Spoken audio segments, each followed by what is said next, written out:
there, garden friends, and welcome back to my channel, Our Country-ish Acre. If you're new here, my name is Rachel, and I'm a gardener that lives in Western Pennsylvania. For reference, we are in growing zone 6A here with a last frost date normally between May 7th and 10th, somewhere in there. For today, I wanted to chat about a topic that I wish I had known way more about when I was a beginner gardener, and that is succession sowing. So you might already be familiar with succession sowing. It might already be a practice that you use in your own garden, but if you don't know what it is basically the process of staggering your plants so that way you can ensure a continuous harvest over an extended period of time.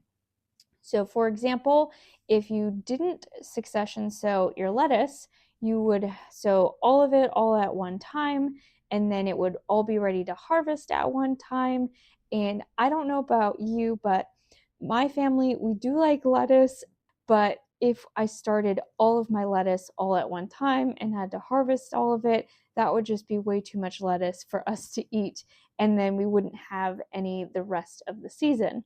So by succession sowing, I can start a little bit at one time. 2 weeks later, I can start another small amount of that same type of plant.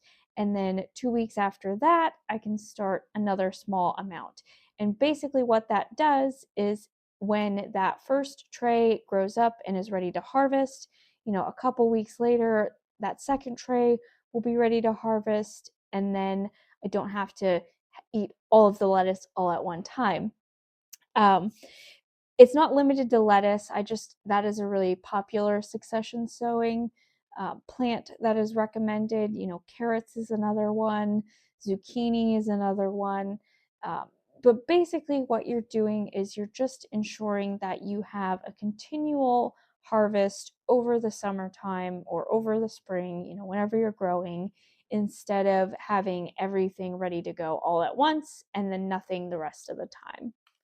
Succession sowing also kind of has a built-in backup system in it. So if I am sowing 3 different trays of Snapdragons and I'm spacing them apart, 1 to 2 weeks, and something happens to one of those trays, let's say I over or underwater one of them and they just don't make it, or one of the trays just doesn't germinate as well as the others, the hope is that not all of them will be affected.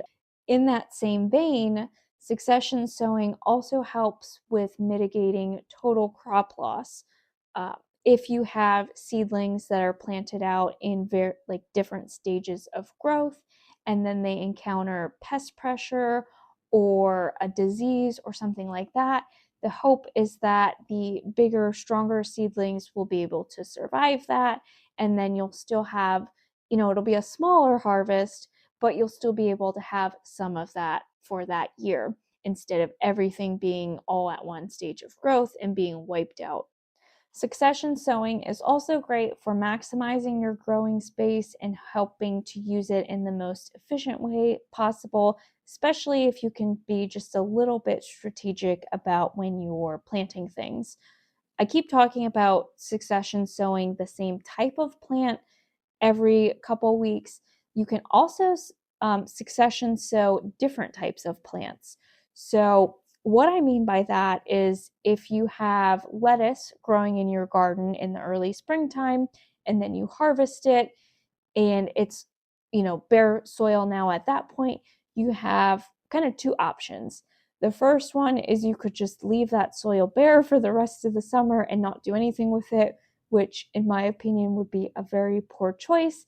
It would be a very useless part of your garden if you have soil you want to grow things in it.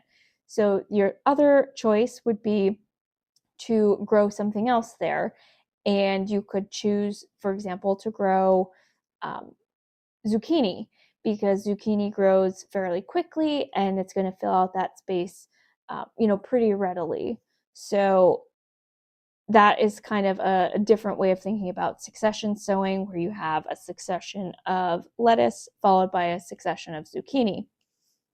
You could also think about it as you had a summer succession of determinate tomatoes.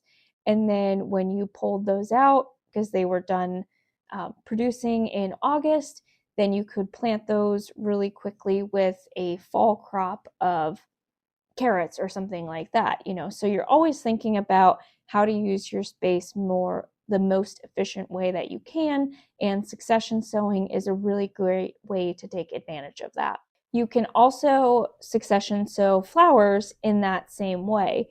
I know a lot of flower farmers, they will grow their spring crop of stock, which is more or less a one and done type flower. So once they've cut it and harvested it, there's bare soil there. A lot of people choose to follow that and grow, follow that crop with and grow sunflowers in there, because sunflowers grow pretty quick.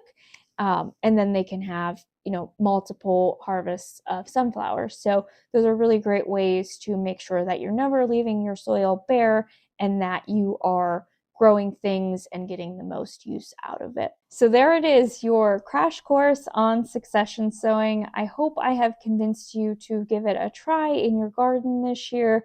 I will put in the caption below some ideas on more plants to try succession sowing with, in case you're stumped for ideas, or if you're feeling really overwhelmed, you can kind of look at that and just kind of brainstorm some things that you might want to give a go. But I hope that you all have a great rest of your day, and until next time, friends.